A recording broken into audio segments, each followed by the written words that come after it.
And I sat down with Pedro Pizarro, President and CEO of Edison International, the parent company of Southern California Edison. We covered a wide range of topics, but I want to focus on concern and questions over the possibility that their power lines started the Eaton fire. There were two sets of lines along Eaton Canyon. On the west side, there's a distribution, a lower voltage line. Distribution are the lines that typically go into homes. That line had covered conductor, but it had already been de-energized. Power had been turned off something like 2 hours before the reported start of the fire. We also have transmission lines on the east side of the canyon, and those were energized. But the criteria for when we shut off also depends on the type of line. Pedro Pizarro is referring to the power lines in this photo taken during very early stages of the Eaton fire along the Eaton Canyon hiking trail. He explains why those lines were still energized. And think about it this way. The smaller lines, distribution lines, they're lighter. If you have strong winds, they can get buffeted around more than a heavy, more robust transmission tower, transmission line.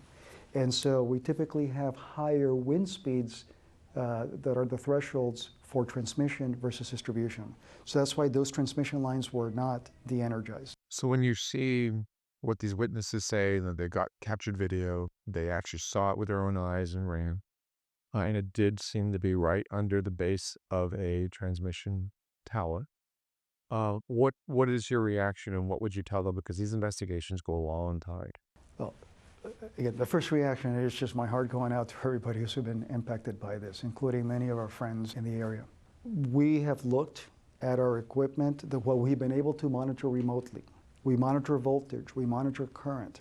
Typically, when there's a fire that starts because of an incident on an electric line, you will see a signature, you'll see an anomaly, right? Voltage or current will change instantaneously when lines are arcing or sparking.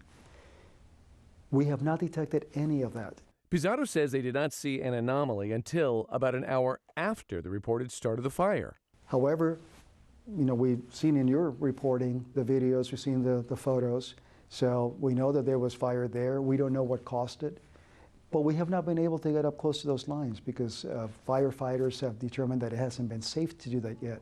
And whatever we find, we'll be transparent with our public. That statement was early this morning. This afternoon, progress as investigators finally get in.